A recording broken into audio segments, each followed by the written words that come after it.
നിന്നും അകറ്റി നിർത്തുന്ന ഒരു രാഷ്ട്രീയ സംവിധാനം DMK-യുടെ നേതൃത്വത്തിൽ തമിഴ്നാട്ടിൽ ഉണ്ട്. പശ്ചിമബംഗാളിൽ ഞങ്ങൾ ദീർഘകാലം ഭരണത്തിലുണ്ടായിരുന്നു. എന്നാലിപ്പം പാർട്ടിക്ക് ഇടതുപക്ഷത്തിനും അവിടെ ചില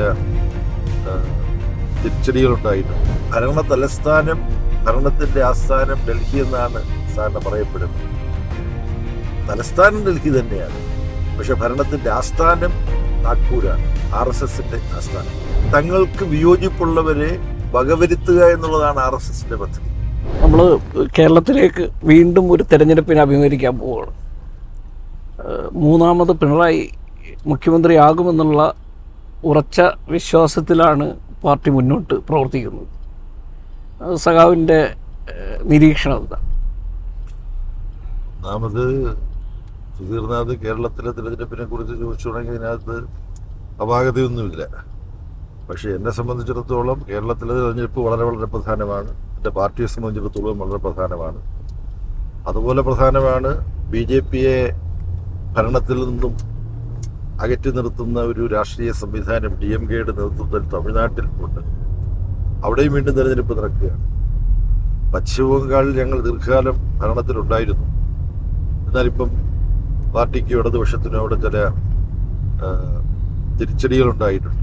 അത് പരിഹരിക്കാനുള്ള ശ്രമം ഞങ്ങൾ നടക്കുകയാണ്. പശ്ചിമബംഗാളിൽ നടക്കാൻ പോകുന്ന തെരഞ്ഞെടുപ്പിനെ കുറിച്ചും പാർട്ടിയുടെ എല്ലാ തലങ്ങളിലുമുള്ള സഖാക്കൾക്ക് വളരെയധികം പ്രതീക്ഷയും താല്പര്യവുമുണ്ട്. വളരെ ഹീനമായ വർഗീയ വിഭജനത്തിന്റെ നയം ആസാമിൽ ഹെമന്ത ബിശ്വ ശർമ്മ കോൺഗ്രസിൽ നിന്ന് പോയിട്ട് BJP നേതാവായി മുഖ്യമന്ത്രിയായ ആളാണ്. അദ്ദേഹം RSSന്റെ കൊടിയ വിഷമമിക്കുന്ന പ്രചരണത്തെക്കാളും കഠിനമായ വർഗീയ വിഭജനത്തിൻ്റെയും മ്ലേച്ഛമായ മനുഷ്യത്വ വിരുദ്ധമായ പ്രചരണ സമ്പ്രദായങ്ങളുടെയും ഒക്കെ അകമ്പടിയോടുകൂടി BJP ഭരണം ആസാമിൽ പുനഃസ്ഥാപിക്കാൻ ശ്രമിക്കുമ്പോൾ അതിനെതിരായിട്ട് വലിയൊരു വിശാലമായ സമരനിര അവിടെ നിർത്തിയിട്ടുണ്ട്.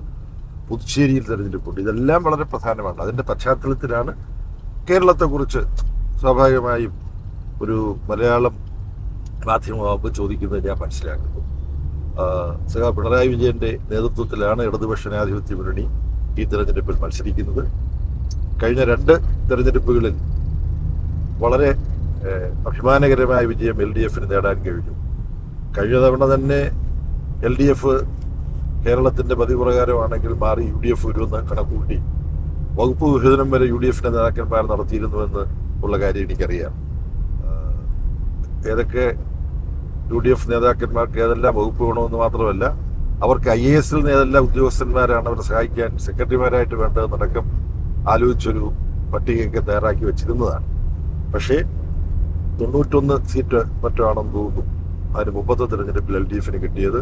അത് 99 ഉയരുന്ന വലിയൊരു കേരള രാഷ്ട്രീയ ചരിത്രത്തിലെ ഒരു പുതിയ അധ്യായം എഴുതി ചേർത്തുകൊണ്ടാണ് LDF സഖാ പിണറായിയുടെ നേതൃത്വത്തിൽ കഴിഞ്ഞ തവണ വിജയിച്ചത്. ഇപ്പോൾ കേരളത്തിലെ ജനങ്ങളും കേരളത്തിന് പുറത്തുള്ള ജനങ്ങളും ചോദിക്കുന്ന ചോദ്യം വീണ്ടും LDF ഒരു ഊഴം കൂടി ജയിക്കുമോ എന്നുള്ളതാണ്. ഒരു ഊഴം കൂടി LDF-ന് ജയിക്കാൻ വേണ്ടത്ര ജനക്ഷേമ പ്രവർത്തനങ്ങൾ, വികസന പ്രവർത്തനങ്ങൾ LDF നടത്തിയിട്ടുണ്ട്.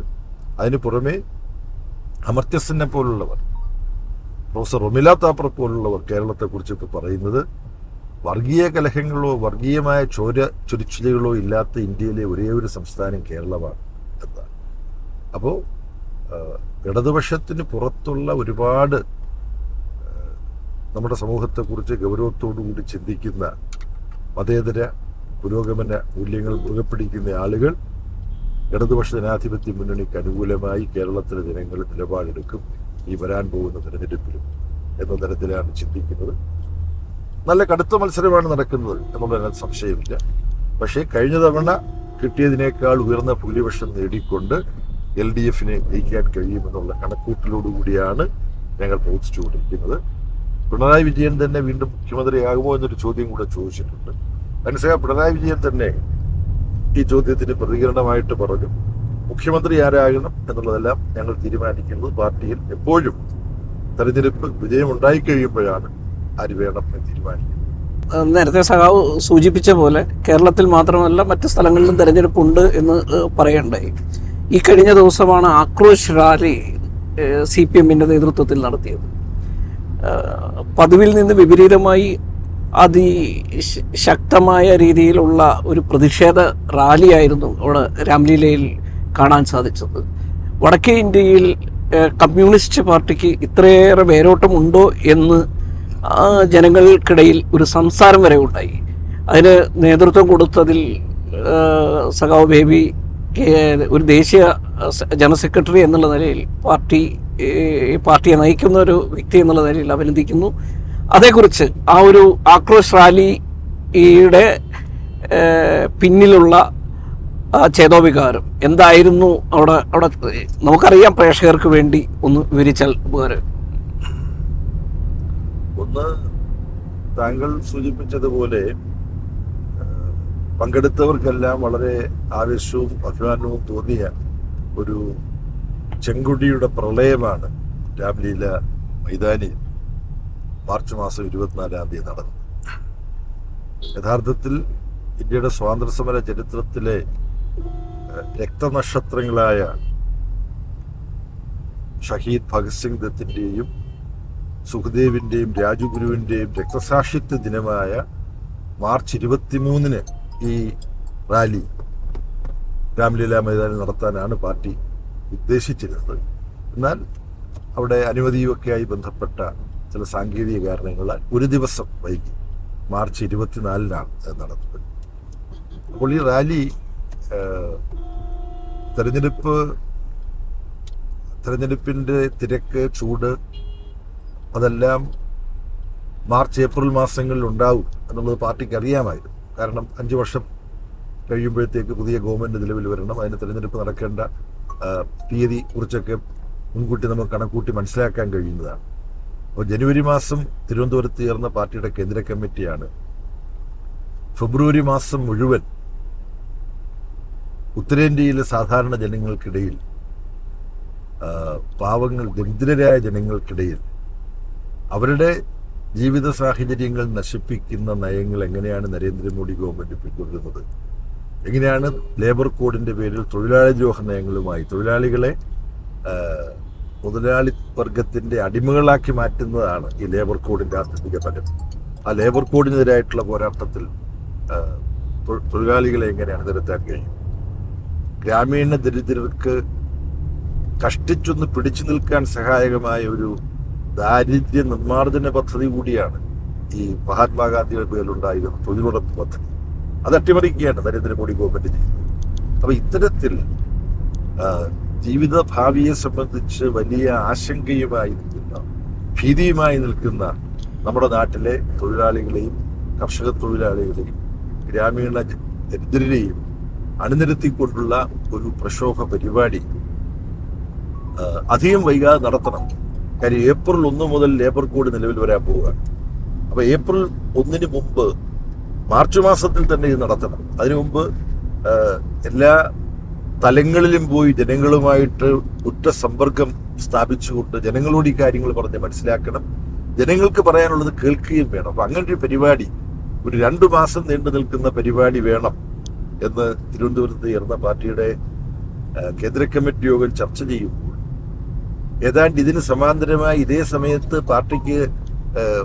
പാർട്ടി പ്രവർത്തകർക്ക് വളരെയധികം താല്പര്യമുള്ള സംസ്ഥാനങ്ങളിൽ, കേരളത്തിലും തമിഴ്നാട്ടിലും പുതുച്ചേരിയിലും ബംഗാളിലും ആസാമിലും ഇപ്പം നിലവിലുള്ള നിയമസഭയിൽ ഒരു CPM-ന്റെ ഒരു പ്രതിനിധിയുണ്ട്. അപ്പോൾ CPM-ന് പ്രാതിനിധ്യമുള്ളതും CPM-ന് രാഷ്ട്രീയ പ്രവർത്തന പാരമ്പര്യമുള്ളതുമായ സംസ്ഥാനങ്ങളിൽ, ഈ പറഞ്ഞ സംസ്ഥാനങ്ങളിലൊക്കെ തെരഞ്ഞെടുപ്പ് നടക്കുന്നതിനോട് അനുബന്ധിച്ച തീയതികളിൽ ഇങ്ങനൊരു ഡൽഹി റാലിക്ക് പോകുന്നത് ഉചിതമാണോ എന്നുള്ള ചോദ്യം യഥാർത്ഥത്തിൽ പാർട്ടിയുടെ കേന്ദ്ര കമ്മിറ്റിയിലും അതുപോലെ തന്നെ പോളിറ്റ് ബ്യൂറോയിലും ഉയർന്നു വരികയുണ്ടായി. ചർച്ചയ്ക്ക് വേണ്ടി, എതിർത്തുകൊണ്ടല്ല, ഇങ്ങനൊരു കാര്യമുണ്ടല്ലോ. അപ്പോൾ ഞങ്ങൾ ചർച്ചയിലൂടെ കൂട്ടായി എത്തിച്ചേർന്ന സമീപനം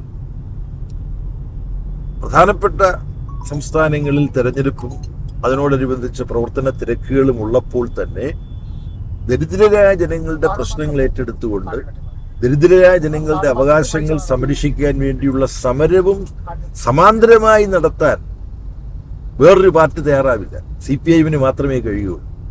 അപ്പോൾ ഇന്നലെ അവിടുത്തെ റാലിയിൽ സംസാരിക്കുമ്പോൾ തന്നെ ഞങ്ങൾ പറഞ്ഞതാണ്, മറ്റൊരു പാർട്ടിക്ക് ചിന്തിക്കാൻ കഴിയില്ല. തെരഞ്ഞെടുപ്പ് അടുത്ത്, കുറേ സ്റ്റേറ്റുകളിൽ തെരഞ്ഞെടുപ്പ് അടുത്ത് നിൽക്കുമ്പോൾ ഒരു ഡൽഹി റാലി സംഘടിപ്പിക്കുക. ഇത് ഡൽഹി റാലി മാത്രമല്ല, ഫെബ്രുവരി മാസം മുതൽ മാർച്ച് മാസം 3-ാമത്തെ ആഴ്ച വരെ 33 ജന ആക്രോശ ജാഥകൾ ജനങ്ങളുടെ രോഷം പ്രകടിപ്പിക്കുന്നു. ആക്രോശം എന്ന് പറഞ്ഞാൽ രോഷമെന്നാണ്.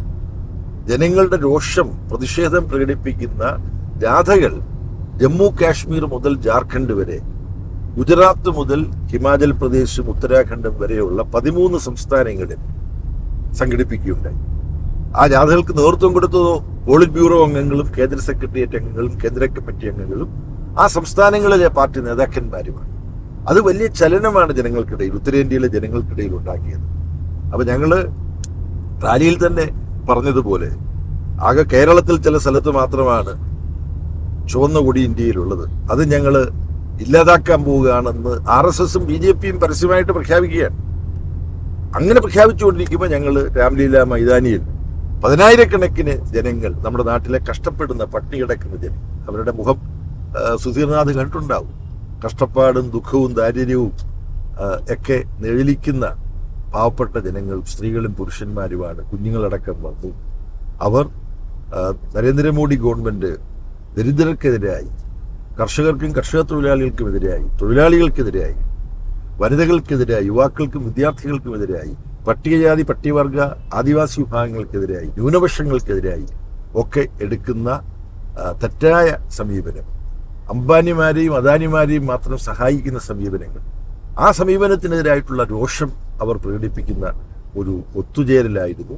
അത് സംസ്ഥാനങ്ങളിലെല്ലാം നടന്ന ദീർഘനാളുകൾ നീണ്ടുനിന്ന, ചില സ്ഥലങ്ങളിൽ പദയാത്രയായിട്ടാണ്, കുറേ ദൂരം വാഹനങ്ങളിലാണ് പോയത്. കഴിയുന്നതും ഹോട്ടലുകളിലോ അത്തരം സ്ഥലങ്ങളിലോ താമസിക്കരുത്. പാവപ്പെട്ടവരും ദരിദ്രരും ജീവിക്കുന്ന സ്ഥലത്ത് അവരുടെയൊക്കെ വീടുകളിലായിട്ട് ജാഥാംഗങ്ങൾ അന്തി ഉറങ്ങണം. അവരുമായിട്ട് ചേർന്നിട്ട് നിങ്ങൾ കുറച്ച് ഡാലും സബ്ജിയും ഉണ്ടാക്കി തരണം ചോറിൻ്റെ ഒപ്പം.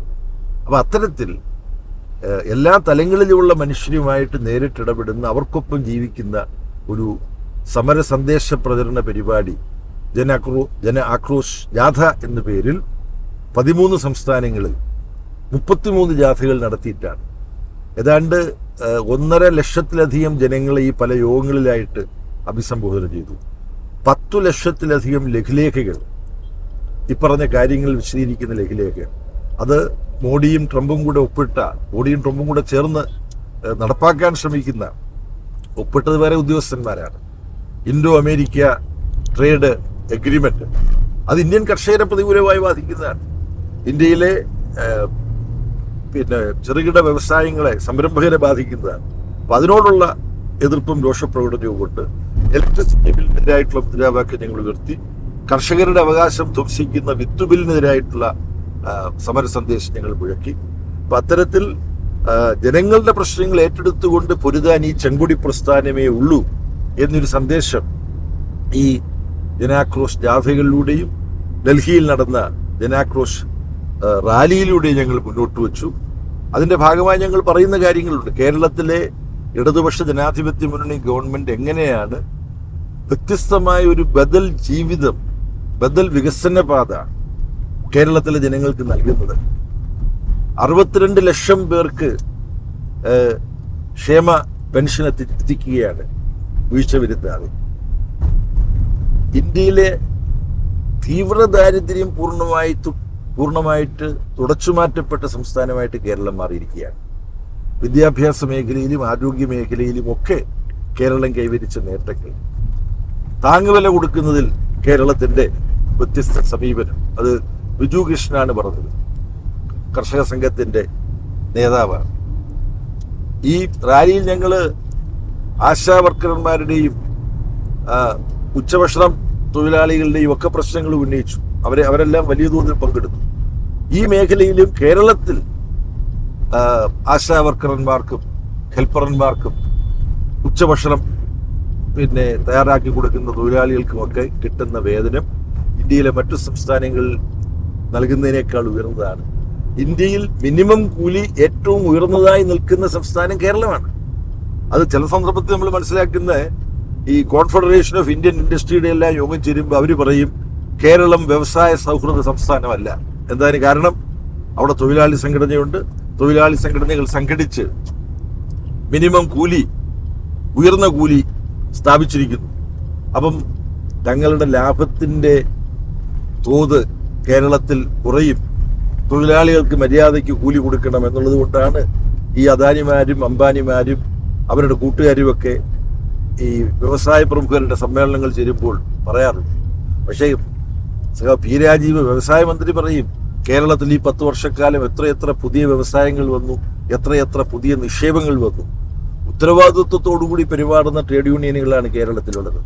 മിനിമം കൂലി ഇന്ത്യയിൽ ഏറ്റവും ഉയർന്നത് കേരളത്തിലാണ്. പക്ഷെ ആ മിനിമം കൂലി കൊടുത്ത് മര്യാദയ്ക്ക് ഒരു ഫാക്ടറി നടത്തിയാൽ ആ ഫാക്ടറിക്ക് മര്യാദയ്ക്കുള്ള ലാഭം ഉണ്ടാക്കാൻ കഴിയുമെന്ന് കേരളം തെളിയിക്കുന്നുണ്ട്.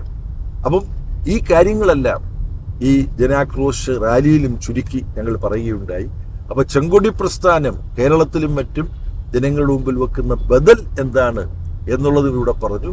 നരേന്ദ്രമോദി ഗവൺമെന്റ് ജനങ്ങൾക്കെതിരെ, തൊഴിലാളികൾക്കും ഗ്രാമീണ ദരിദ്രർക്കുമെതിരെ നടത്തുന്ന പലതരത്തിലുള്ള കടന്നാക്രമണങ്ങൾ, അവകാശ നിഷേധങ്ങൾ, ഇക്കാര്യവും പറഞ്ഞു. ഉത്തരേന്ത്യയിൽ വലിയ തോതിൽ സാധാരണ ജനങ്ങൾക്കും തൊഴിലാളികൾക്കും പാവപ്പെട്ടവർക്കും ഇടയിൽ ചലനങ്ങൾ സൃഷ്ടിക്കാൻ കഴിഞ്ഞ ഒരു പരിപാടിയാണ് ഈ ജനാക്രോശ ജാഥകളും. അതിന്റെ പരിസമാപ്തി കുറിച്ചുകൊണ്ട് ഇന്നലെ മാർച്ച് 24-ാം തീയതി രാംലീല മൈതാനിയിൽ നടന്ന ഈ സമരസംഗമവും. പക്ഷേ അവിടെ ഞങ്ങളൊരു കാര്യം പറഞ്ഞു.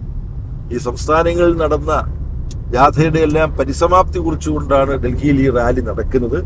ഡൽഹിയെ ഒരു ചെറിയ ചുവപ്പ് തടാകമാക്കി മാറ്റിയത്, ഒരു കടലാക്കി മാറ്റി എന്നല്ല അതിശക്തിപരമായിട്ട് ഞങ്ങൾ പറയുന്നില്ല. പക്ഷേ രാംലീല മൈതാനം നിറഞ്ഞു കവിയുന്ന ചുവപ്പ് കൊടികളുടെ പ്രളയം, സമര മുദ്രാവാക്യത്തിന്റെ പ്രളയം ഉണ്ടായി. അപ്പം അവിടെ ഞങ്ങൾ പ്രഖ്യാപിച്ചത് ഞങ്ങളുടെ ഈ അവകാശത്തിന് വേണ്ടിയുള്ള സമരം ഈ റാലിയോടുകൂടി സമാപിക്കുകയല്ല, സമരത്തിന്റെ ഒരു പുതിയ അധ്യായം ഈ ജനാക്രോശ് റാലി ഇവിടെ സമാപിക്കുമ്പോൾ സമരത്തിന്റെ ഒരു പുതിയ അധ്യായം ആരംഭിക്കുകയാണ് എന്ന് ഞങ്ങൾ പറഞ്ഞു. പാർട്ടിക്കാകെ വലിയ ഉണർവും ആവേശവും ഉണ്ടാക്കിയ ഒരു പരിപാടിയാണ് സംസ്ഥാനങ്ങളിലും അതിന്റെ തുടർച്ചയായി ഡൽഹിയിലും നടന്നത്. നമ്മുടെ സമീപകാലത്തുള്ള വാർത്തകൾ ശ്രദ്ധിച്ചപ്പം ഇന്ന് വന്ന വാർത്തകളിലുണ്ട് നമ്മുടെ തെരഞ്ഞെടുപ്പ് കമ്മീഷനിൽ നിന്ന് പോയ ഒരു സർക്കുലറിൽ BJPയുടെ ചിഹ്നം പതിച്ചത് പ്രചരിപ്പിച്ച വ്യക്തികൾക്കെതിരെ കേസെടുത്തിരിക്കുകയാണ്.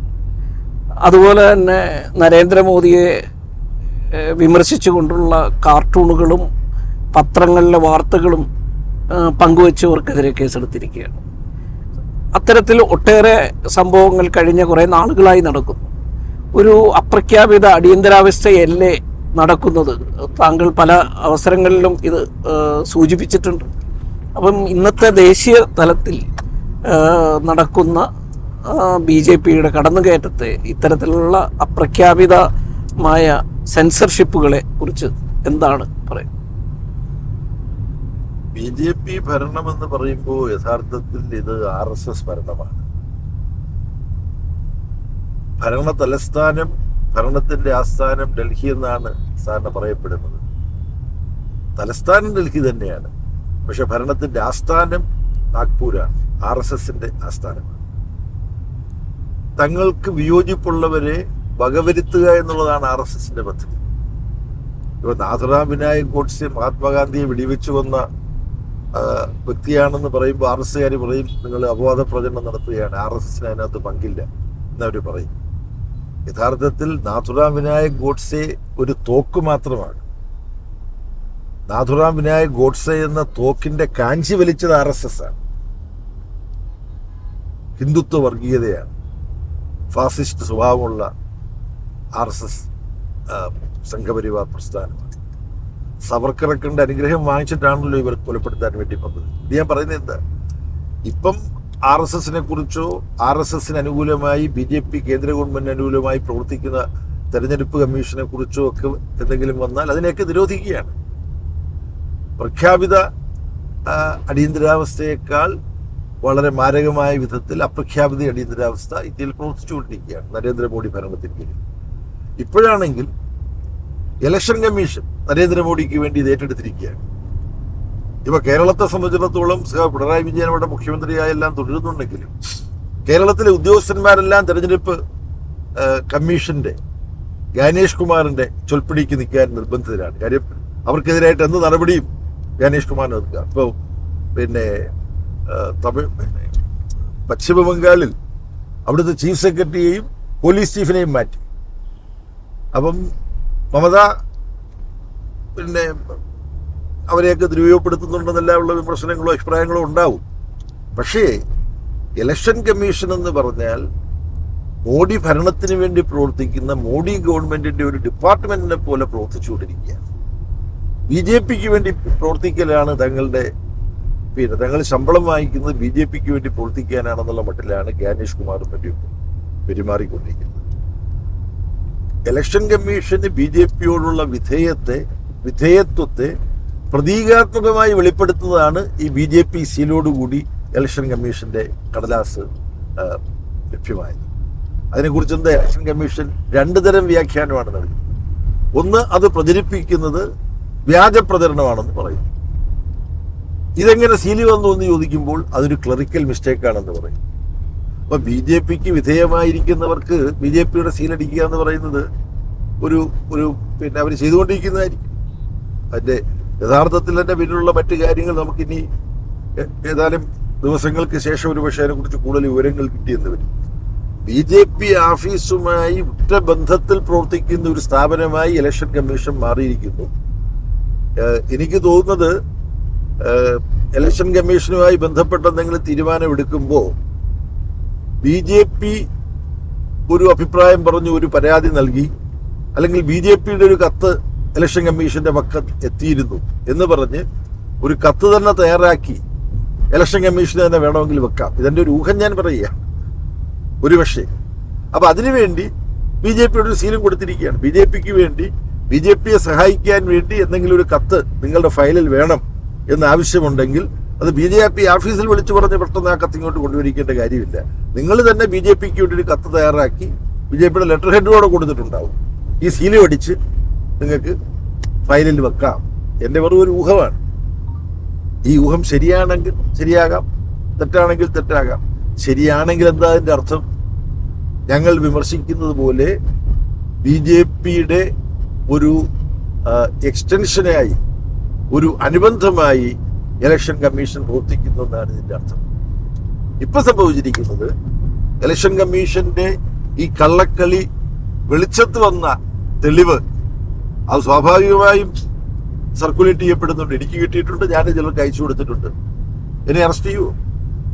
അവ കുറ്റം ചെയ്ത ഇലക്ഷൻ കമ്മീഷന് അല്ല ഇപ്പൊ പ്രതിസ്ഥാനത്ത് നിൽക്കുന്നത്. ആ കുറ്റം ജനങ്ങൾക്കിടയിൽ ചർച്ചയ്ക്ക് വിധേയമാക്കുന്ന നിഷ്കളങ്കരായ സാധാരണക്കാരായ പൗരത്വ ബോധമുള്ള ആളുകളാണ് ഇപ്പോൾ പ്രതിസ്ഥാനത്ത് ചേർക്കപ്പെട്ടിരിക്കുന്നത്. സംസ്ഥാന ഗവൺമെന്റിന്റെ ഉദ്യോഗസ്ഥന്മാർ, പോലീസ് ഉദ്യോഗസ്ഥന്മാർ വിശേഷിച്ചും തെരഞ്ഞെടുപ്പ് ചട്ടം പ്രഖ്യാപിക്കപ്പെട്ട് കഴിഞ്ഞിരിക്കുന്ന സ്ഥിതിക്ക് ഇലക്ഷൻ കമ്മീഷന്റെ ഉദ്യോഗസ്ഥന്മാരെ പോലെയാണ് ജീവിക്കുകയും പ്രവർത്തിക്കുകയും ചെയ്യാൻ നിർബന്ധിതരായിരിക്കുന്നത്. അപ്പോൾ ഫലത്തിൽ പൗരസ്വാതന്ത്ര്യങ്ങളും ജനാധിപത്യ അവകാശങ്ങളും അഭിപ്രായ പ്രകടന സ്വാതന്ത്ര്യവും എല്ലാം റദ്ദു ചെയ്തുകൊണ്ടുള്ള ഒരു സാഹചര്യം നരേന്ദ്രമോദി ഭരണത്തിന് കീഴിൽ, അമിത്ഷാ ഭരണത്തിന് കീഴിൽ, മോഹൻ ഭഗത് ഭരണത്തിന് കീഴിൽ, ഇത് മൂന്നും കൂടെ പറഞ്ഞാലേ ശരിയാവും, ആ ഭരണത്തിന് കീഴിൽ ഇന്ത്യയിൽ സംഭവിക്കുകയാണ്. മതനിരപേക്ഷ നിലപാടെടുക്കുന്നവർ, ജനാധിപത്യ മൂല്യങ്ങൾ മുറുകെ പിടിക്കുന്നവർ ഇതിനെതിരായിട്ട് ശക്തമായി രംഗത്ത് വരണം. നടക്കാൻ പോകുന്ന തെരഞ്ഞെടുപ്പുകളിൽ BJPക്ക് എതിരായി ശക്തമായി വിധി എഴുതാൻ, BJP അനുകൂലിക്കുന്നവർക്കെതിരായിട്ട് ശക്തമായി വിധി എഴുതുവാൻ ഇതിന്റെ എല്ലാ അടിസ്ഥാനത്തിൽ ജനങ്ങൾ തയ്യാറാകണമെന്നാണ് എനിക്ക് അഭ്യർത്ഥിക്കാനുള്ളത്. BJPയെ കുറിച്ച് പറഞ്ഞ കൂട്ടത്തിൽ കേരളത്തിലേക്ക് തന്നെ ഒന്ന് തിരിച്ചു വരികയാണ്. ഒരു പാർട്ടിയിൽ നിന്ന് മറ്റൊരു പാർട്ടിയിലേക്ക് ചേക്കേറുന്ന ഒരു പ്രത്യേക കാലാവസ്ഥയാണ് ഈ തെരഞ്ഞെടുപ്പ് കാലം.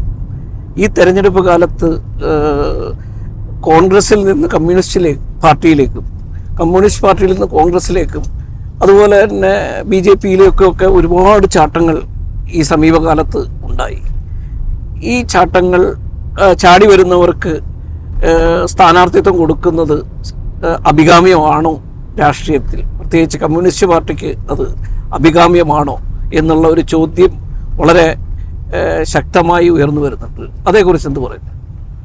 ഒന്ന്, നമ്മുടെ സമൂഹത്തിൽ രണ്ട് തരത്തിലുള്ള മാറ്റങ്ങൾ രാഷ്ട്രീയ രംഗത്ത് സംഭവിക്കാം. സ്വന്തം അനുഭവത്തിന്റെ അടിസ്ഥാനത്തിൽ, സ്വന്തം വായനയുടെയും പഠനത്തിന്റെയും അടിസ്ഥാനത്തിൽ രാഷ്ട്രീയ പക്വതയാർജിക്കുന്നതിന്റെ ഭാഗമായി സ്വന്തം രാഷ്ട്രീയ നിലപാടുകളിൽ മാറ്റം വരുത്തുക. രാഷ്ട്രീയ നിലപാടുകളിൽ മാറ്റം മാത്രമല്ല, വ്യത്യസ്ത കാര്യങ്ങളെക്കുറിച്ചുള്ള അഭിപ്രായങ്ങളിലും മാറ്റം ഉണ്ടാവാം. ഉദാഹരണത്തിന്, ജാതിയെക്കുറിച്ച് മഹാത്മാഗാന്ധിക്ക് ഒരു സമീപനം ഉണ്ടായിരുന്നു. അത് തൊഴിൽ വിഭജനത്തിനൊക്കെ നല്ലതാണ്, ആ അർത്ഥത്തിൽ ജാതിക്ക് ചരിത്രപരമായ ഒരു പങ്കുണ്ട് എന്നെല്ലാം മഹാത്മാഗാന്ധി പറഞ്ഞിരുന്നു. എന്നാൽ ശ്രീനാരായണ ഗുരുവിനെ കണ്ട് സംസാരിച്ചതിന് ശേഷം ജാതിയെക്കുറിച്ചുള്ള മഹാത്മാഗാന്ധിയുടെ ആ നിർവചനവും സമീപനവും വലിയ തോതിൽ മാറുകയുണ്ടായി. അപ്പൊ നമ്മുടെ സമൂഹത്തിൽ രാഷ്ട്രീയ പ്രസ്ഥാനങ്ങളിൽ പ്രവർത്തിക്കുന്നവർക്കും വ്യത്യസ്ത രാഷ്ട്രീയ പാർട്ടികളെ കുറിച്ച് കൂടുതൽ മനസ്സിലാക്കുന്ന മുറയ്ക്ക് അവരുടെ നിലപാട് മാറിയെന്ന് വരാം. ഇപ്പൊ തായാട്ട് ശങ്കരൻ ഖദർ ധരിച്ചു നടക്കുന്ന കോൺഗ്രസ്സുകാരനായിരുന്നു, വലിയ ചിന്തകനാണ്, ഗ്രന്ഥകർത്താവാണ്. പക്ഷെ തായാട്ട് ശങ്കരൻ ഖദർ ധാരണം തുടർന്നെങ്കിലും കോൺഗ്രസ് ഉപേക്ഷിച്ച് കമ്മ്യൂണിസ്റ്റ് പാർട്ടിയിലേക്ക് വന്നു. അതിനുള്ള കാരണം എന്താ? കോൺഗ്രസിന്റെ ചരിത്രം എഴുതിയ മൊയാരത്ത് ശങ്കരനെ കേളപ്പന്റെ ആളുകളും കോൺഗ്രസ്സുകാരും കൂടെ ചേർന്ന് തല്ലിക്കൊന്നു. അദ്ദേഹം കോൺഗ്രസിന്റെ ചരിത്രം എഴുതിയ മൊയാരത്ത് ശങ്കരൻ തന്നെ കുറച്ച് പുരോഗമനവാദിയായിരുന്നു, അതുകൊണ്ട് അദ്ദേഹത്തെ കൊന്നുകളഞ്ഞു. മൊയാരത്ത് ശങ്കരനെ കൊന്ന കോൺഗ്രസ്സുകാരുമായിട്ട് എനിക്ക് ബന്ധമില്ല എന്ന് പറഞ്ഞിട്ടാണ് തായാട്ട് ശങ്കരൻ EMSനെ ബന്ധപ്പെട്ടതും കമ്മ്യൂണിസ്റ്റ് പാർട്ടിയുടെ ഭാഗമായി മാറിയത്. ഞാൻ പറഞ്ഞു വരുന്നത്, ഇത്തരത്തിലുള്ള മാറ്റങ്ങൾ ഉണ്ടാവാം, അത്തരത്തിലുള്ള മാറ്റങ്ങൾ സ്വാഗതം ചെയ്യേണ്ടതാണ്. എന്നാൽ താൻ ആഗ്രഹിച്ച സ്ഥാനമോ പദവിയോ കിട്ടിയില്ല എന്ന് പറഞ്ഞിട്ട് താൻ പ്രവർത്തിച്ചുകൊണ്ടിരുന്ന പാർട്ടി വിട്ട് വേറെ പാർട്ടിയിലേക്ക് പോകുമ്പോൾ അതിനൊന്ന് ഒരു എരിവ് കൂട്ടാൻ വേണ്ടി ചില ആദർശങ്ങൾ കൂടെ പറയാം. അത് അവസരവാദം, നഗ്നമായ കരിങ്കാലിപ്പണിയാണ്, കള്ളത്തരമാണ്, രാഷ്ട്രീയ സന്മാർഗശുദ്ധി ഇല്ലായ്മയാണ്, മൂല്യങ്ങളില്ലായ്മയാണ്. അപ്പൊ നമ്മുടെ സമൂഹത്തിൽ ഇത് രണ്ടും നടക്കുന്നുണ്ട്. അപ്പം പ്രവർത്തിച്ചിരുന്ന രാഷ്ട്രീയ പാർട്ടിയിൽ നിന്ന് മറ്റൊരു പാർട്ടിയിലേക്ക് മാറുന്നത് ചിന്തയുടെയും അനുഭവത്തിന്റെയും ഒക്കെ അടിസ്ഥാനത്തിലാകാം. അതിന്റെ ഉദാഹരണങ്ങൾ ഞാൻ പറഞ്ഞു. അവസരവാദപരമായ മാറ്റങ്ങൾ ഉണ്ടാവാം. പക്ഷെ പാർട്ടികൾ തങ്ങളുടെ പാർട്ടിയിലേക്ക് ആരെങ്കിലും കിട്ടുമ്പം അത് വളരെ ആദർശ സുന്ദരമായിട്ടുള്ള നിലപാട് മാറ്റം. തങ്ങളുടെ പാർട്ടിയിൽ നിന്ന് ആരെങ്കിലും പോകുമ്പം അത് അവസരവാദപരമായ വഞ്ചനാപരമായ മാറ്റം എന്ന തരത്തിൽ ന്യൂനീകരിച്ച് പറയുന്ന ഒരു സമ്പ്രദായമുണ്ട്. അത് ഓരോ വസ്തുതയും നിങ്ങൾ പരിശോധിക്കണം. എന്തുകൊണ്ടൊരാൾ പോയി? ഇപ്പോ തളിപ്പറമ്പില് CPIM-ന്റെ അവിടുത്തെ ജില്ലയിലെ നേതാവൊക്കെ ആയിരുന്ന ശ്രീ ഗോവിന്ദൻ, അദ്ദേഹം തന്നെ പറഞ്ഞു, ഇത്രയും കാലമായിട്ട് എനിക്കൊരു സീറ്റ് തന്നില്ല, എനിക്ക് മത്സരിക്കാൻ അവസരം തന്നില്ല എന്നുള്ള കാര്യവും ഏറെക്കുറെ അദ്ദേഹം വെളിപ്പെടുത്തി. അപ്പൊ പാർട്ടിയുടെ ആദർശം, രക്തസാക്ഷികളുടെ പ്രസ്ഥാനം എന്ന് പറയും, കയ്യൂർ കരിവള്ളൂർ എന്നൊക്കെ പറയും, അവർക്ക് എന്തെങ്കിലും കിട്ടിയോ? രക്തസാക്ഷികൾക്ക് അവർ മരിച്ചുപോയില്ലേ? ഇപ്പൊ രക്തസാക്ഷികളെ കുറിച്ചൊക്കെ പറയുന്ന കമ്മ്യൂണിസ്റ്റ് പാർട്ടിയിൽപ്പെട്ടവർ സ്ഥാനമാനങ്ങളും പദവികളും മോഹിച്ച് പാർട്ടി വിട്ടുപോകുക എന്ന് പറയുന്നത് രാഷ്ട്രീയമായ വഞ്ചന തന്നെയാണ്. എന്നാൽ തങ്ങൾ പ്രവർത്തിച്ചു പോകുന്ന പാർട്ടികളുടെ തെറ്റായ ജനവിരുദ്ധമായ നിലപാടുകൾ ബോധ്യപ്പെട്ട് ആ പാർട്ടി ഉപേക്ഷിച്ച് ആരെങ്കിലും വേറൊരു പാർട്ടിയിലേക്ക് ചേർന്നാൽ അത് ഇതുപോലാണെന്ന് പറയാൻ പറ്റില്ല. അപ്പൊ ഓരോ നിലപാട് മാറ്റത്തെയും ഓരോ പാർട്ടി മാറ്റത്തെയും വെവ്വേറെ കാണണം, ഓരോന്നോരോന്നായിട്ട് കാണണം.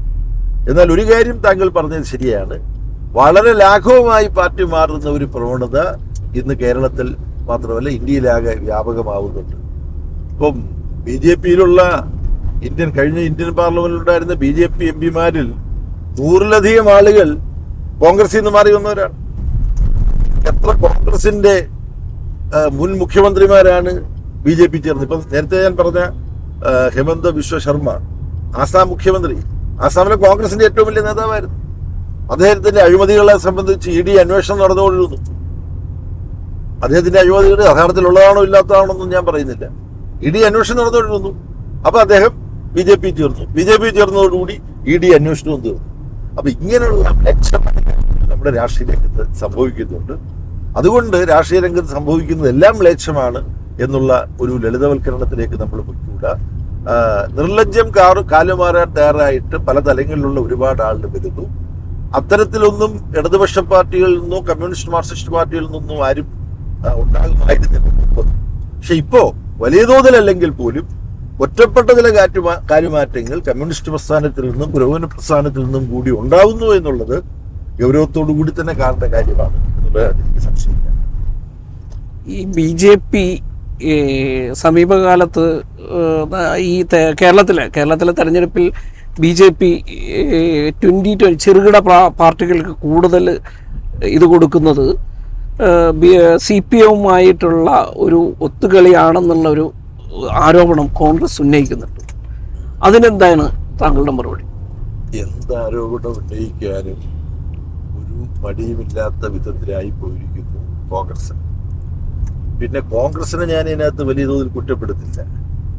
കാര്യം കോൺഗ്രസ് എന്താരോപണം ഉന്നയിക്കണം, മാർക്സിസ്റ്റ് പാർട്ടിയെക്കുറിച്ച് പിണറായി വിജയനെക്കുറിച്ച് ഏതരത്തിലുള്ള വ്യാജ പ്രചരണങ്ങൾ നടത്തണം എന്നെല്ലാം കണ്ടുപിടിച്ച് പറയാൻ ഒരു ഏജൻസി ഏൽപ്പിച്ചിരിക്കുകയാണ് കനകോലുവിൻ്റെ നേതൃത്വത്തിൽ. അപ്പം ഇവർ പറയുന്ന തെറ്റായ പല കാര്യങ്ങളുടെയും യഥാർത്ഥത്തിലുള്ള ഉത്തരവാദിത്വം അവർക്കല്ല, ശ്രീ കനകോലുവിനാണ്. അതുകൊണ്ട് ഞാൻ ശ്രീ VD സതീശനോടും സണ്ണി ജോസഫിനോടും കോൺഗ്രസിൻ്റെ നേതാക്കന്മാരോടും കുറച്ച് ക്ഷമിക്കാനും തയ്യാറാണ്. അവർ നേരിട്ട് അവർ കണ്ടുപിടിച്ച് പറയുന്നതല്ലല്ലോ ഇത്. അവർ ഒരു വാടക ഏജൻസി ഏൽപ്പിച്ചിരിക്കുന്നു ശ്രീ കനകോലുവിൻ്റെ നേതൃത്വത്തിൽ. അവർ പറയുന്നതാണ്, കനകോലുവും കൂട്ടരും പറയുന്നതാണ് ഇവരാവർത്തിക്കുന്നത്. BJPയുമായിട്ട് CPIMന് പിന്നെ കൂടാൻ ഒരു രഹസ്യ ധാരണയുണ്ടെന്നൊക്കെ പറയുന്നവരാരാ? CPM എങ്ങനെ BJPയുമായിട്ടൊരു രഹസ്യധാരണ ഉണ്ടാക്കാൻ കഴിയില്ല, ഉണ്ടാക്കുന്ന പ്രശ്നമേ ഇല്ല. പക്ഷേ ഈ ആരോപണം ഉന്നയിക്കുന്നവരാരാ? കഴിഞ്ഞ ലോക്സഭാ തെരഞ്ഞെടുപ്പിൽ സുരേഷ് ഗോപി എങ്ങനെയാ ജയിച്ചത് തൃശ്ശൂരിൽ നിന്ന്?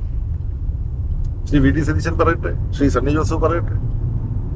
TN പ്രതാപന്റെ സീറ്റല്ലേ ഇത്? കോൺഗ്രസിന്റെ സിറ്റിംഗ് സീറ്റല്ലേ? LDFന് അവിടെ സ്ഥാനാർത്ഥി ഉണ്ടായിരുന്നു.